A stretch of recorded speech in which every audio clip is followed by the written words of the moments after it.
Michael Hanlon, he's the Director of Foreign Policy Research at the Brookings Institute. Thank you very much for joining us.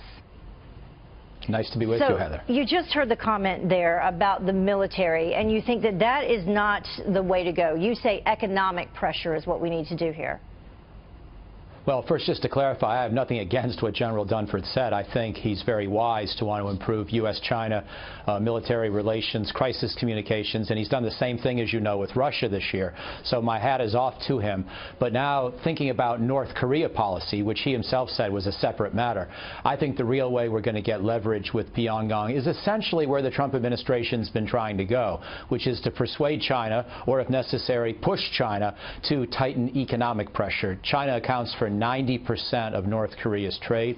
Just today there were announcements of restrictions on, by China, restrictions on imports of coal, lead products, iron products, and seafood from North Korea.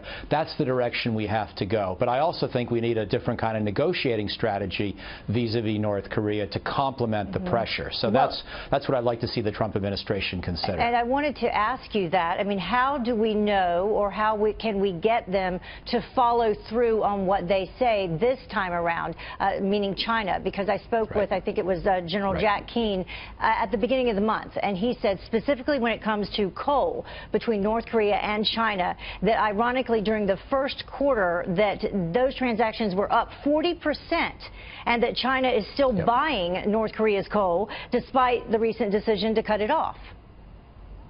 Right, and I think General Keane is correct, and I think also there were just some reports out today that said overall China-North Korea trade this year is up relative to last year. So there are specific restrictions China may apply or impose, but they sort of work around them or compensate in other ways, and we've got a long ways to go to get China to put real pressure on North Korea. The Chinese are afraid of an unstable North Korea. They don't really want to pick a fight with this sort of, terrible enfant that runs North Korea. They're nervous about him. They're nervous about destabilizing the peninsula. So I think we have to realistically combine this call for greater Chinese pressure with a more viable negotiating strategy in which we look for an interim deal that would freeze North Korea's nuclear program, including production of nuclear materials and weapons, in exchange for some very modest, incentives on our part. And I think that kind of a deal is a lot more negotiable than trying to denuclearize North Korea immediately. I thought it was interesting you equated China to the unruly child ruling the family.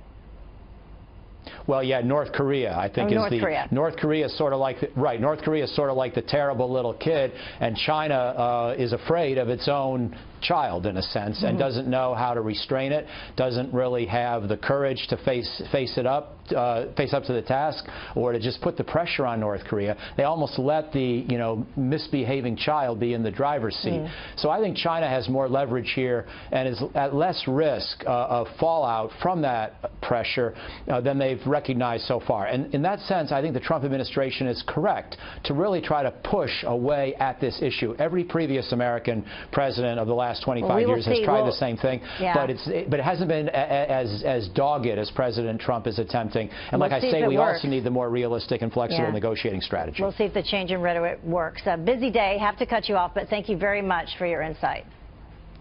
Thank you. Appreciate it.